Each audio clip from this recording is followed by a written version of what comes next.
पहले अपना नाम बोलिए और इस प्रोग्राम के बारे में थोड़ी इंट्रोडक्शन दीजिए। मेरा नाम फैसल आलम है। मैं यहाँ एनसीसी लिमिटेड एम्स अवंतीपुरा में हेल्थ डिपार्टमेंट का इंचार्ज हूँ। बेसिकली हम आज ब्लड डोनेशन कैंप का इनेकाद कर रहे हैं in collaboration with government bone and joint hospital Srinagar, जिसमें हमारे CPWD ऑफिशियल्स ने कंट्रीब्यूट किया, हमारी कंपनी के ऑफिशियल्स ने कंट्रीब्यूट किया, और जो भी यहाँ पे जो भी काम कर रहा है इस प्रोजेक्ट में, इस साइट में, एवरीबडी हैड कंट्रीब्यूटेड। तो जो ब्लड डोनेशन है इसके हमें क्या क्या एडवांटेजेस मिलते हैं? ब्लड डोनेशन के एडवांटेजेस में आपको अगर बताऊंगा, सबसे पहली बात है कि ये एक ह्यूमन मैनकाइंड के लिए एक सबसे बड़ी सर्विस है। I think this is one of the best way that we can serve our nation, we can serve our Kashmir, we can serve our country. क्योंकि ऐसे केसेस कभी होते हैं जिसको ब्लड की ज़रूरत होती है, एट दैट टाइम वो ब्लड हॉस्पिटल में अवेलेबल नहीं होता है, तो उस टाइम फिर एक बंदे को, एक पेशेंट को बहुत सारी प्रॉब्लम्स का फेस करना पड़ता है। सबसे बड़ा बेनिफिट यही है कि ब्लड अवेलेबल होना चाहिए हॉस्पिटल में। और डोनर्स के लिए बेनिफिट क्या है? जो ब्लड डोनेट करता है, ब्लड डोनेट करने वाले को सबसे बड़ा बेनिफिट है वो मेंटली एंड फिजिकली फिट रहता है। कार्डियोवैस्कुलर रिस्क फैक्टर्स उसको बहुत कम होते हैं। कैंसर का अटैक अगर बोले उसकी बात करेंगे, उसकी भी बहुत कम चांसेस है। और मेंटल हेल्थ, साइकोलॉजिकल हेल्थ अगर की बात करेंगे, उससे भी उसका बहुत बड़ा इम्पैक्ट पड़ता है। ओवरऑल इसमें बहुत सारे बेनिफिट्स हैं। एक बंदा जब मेंटली फिजिकली फिट रहेगा तो मेरे ख्याल से उससे बड़ी अचीवमेंट कुछ नहीं है। अच्छा सर, ये जो ब्लड डोनेशन है तो इसमें कौन कौन से अफराद मतलब ब्लड डोनेट कर सकते हैं? वो उनकी क्या रिक्वायरमेंट होनी चाहिए फिजिकली, और उनके मतलब वाइटल्स क्या मतलब होने चाहिए? देखो, अगर हम बात करेंगे ब्लड डोनेशन की, ब्लड यहाँ पे किस किसने कंट्रीब्यूट किया, किस किसने डोनेट किया, हमारे CPWD ऑफिशियल्स है, हमारे NCC लिमिटेड के ऑफिशियल्स हैं, और जो यहाँ पे और बाकी काम कर रहे हैं यहाँ इस प्रोजेक्ट में, उन्होंने पहले ब्लड डोनेट किया है। और अगर हम एडवांटेज की बात करेंगे, आपने एडवांटेज की बात की, मैं बोल रहा हूँ मतलब वाइटल्स क्या? अच्छा, वाइटल्स की बात, सॉरी, वाइटल्स की बात अगर हम करेंगे, देखो जब ब्लड डोनेट करने के लिए बंदा जाता है, डेफिनेटली उसको पहले डॉक्टर के पास जाना पड़ता है जो ब्लड डोनेशन कैंप में अवेलेबल होता है, या हॉस्पिटल में कोई वॉलंटियरली ब्लड डोनेट करने के लिए जाता है। पहले उसके सारे वाइटल्स चेक किए जाते हैं, इसका BP, पल्स, इसकी हार्ट रेट, या कोई पहले प्री मेडिकेशन तो नहीं लेता है, किसी मेडिकेशन पे ऑन मेडिकेशन तो नहीं है, या इसको कुछ क्रॉनिक प्रॉब्लम तो नहीं है, या इसको कुछ हेपेटाइटिस या कोई वायरल प्रॉब्लम तो नहीं है, टाइफाइड तो नहीं है, टाइफाइड की हिस्ट्री तो नहीं है 2-4 महीने से।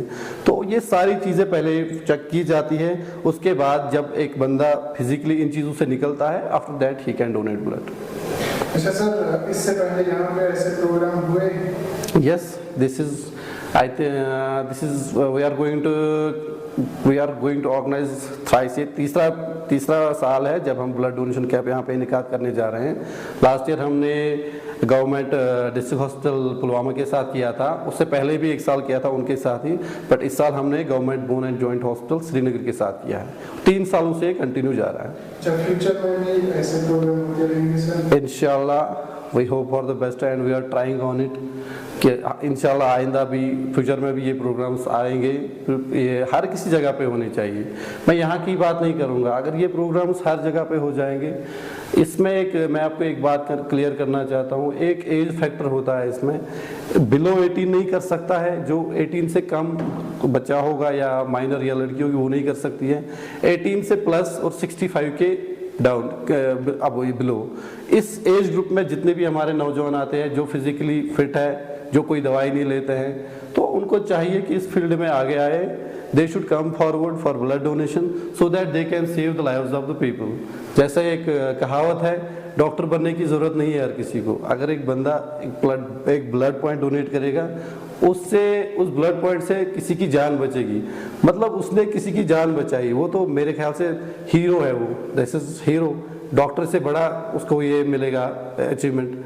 तो मेरे ख्याल से ये प्रोग्राम्स हर जगह होने चाहिए, और मेरी रिक्वेस्ट यही रहेगी यूथ से कि everybody should come forward for blood donation so that हम आगे फ्यूचर में जैसे देखते हैं कि कितने एक्सीडेंट्स होते हैं, एक्सीडेंट केसेस होते हैं, दिन भर और डेली बेसिस पे कितने एक्सीडेंट्स होते हैं, और कितने पेशेंट्स होते हैं जिनको ल्यूकेमिया होता है, जिसको हम ब्लड कैंसर बोलते हैं, या किसी को कि डिलीवरी होती है, एट दैट टाइम ब्लड तो ज़रूरी देना पड़ता है। और अब कोई बंदा ऐसा भी, कोई पेशेंट ऐसा भी होता है जिसको डोनर्स नहीं होते हैं साथ में, है ना। किसी को घर में हस्बैंड है, हस्बैंड भी एनीमिक है, उसकी वाइफ भी एनीमिक है, तो how can he arrange the blood? इसके लिए हमको वॉलंटियरली स्टैंड होना है। We should come forward so that उन लोगों को प्रॉब्लम ना होगी जिनको ब्लड की जरूरत होगी। अच्छा सर, लास्ट में आपकी मैसेज क्या रहेगी उन लोगों के लिए जिनके मतलब ब्लड डोनेशन के रिगार्डिंग उनके कंसर्न्स होते हैं, उनको आप क्या कहेंगे? मेरी यही रिक्वेस्ट रहेगी, मैंने पहले भी बताया कि उनको आगे आना चाहिए इस फील्ड में, दे शुड कम फॉरवर्ड। उनको इस डर से निकलना है कि कोई प्रॉब्लम तो नहीं होती है, कुछ नहीं होगा, कुछ नहीं होता है। मैंने टुडे आई हैव डोनेटेड, मैं ये बात नहीं बोलना चाहता था, बट आपने अब ये सवाल टच किया तो मैं बताऊंगा। This is 34th time that I have donated my 34th point of blood. ये मीडिया के सामने इसलिए बोलना पड़ता है, फिर इसमें कुछ नेगेटिव रिस्पांस भी आता है कि आप अपने आप को हाईलाइट करते हो। ऐसा कुछ नहीं है, ये खाली एक इंस्पिरेशन है उन यूथों के लिए जो ऐसा समझते हैं, जिनकी थिंकिंग यही होती है कि भाई अगर मैंने ब्लड डोनेट किया कोई प्रॉब्लम तो नहीं होगी, मुझे कोई कॉम्प्लिकेशन तो नहीं होगी। नथिंग विल हैपन, कुछ नहीं होगा, खाली उनको आना है आगे। जब वो आगे आएंगे definitely they will get good remarks.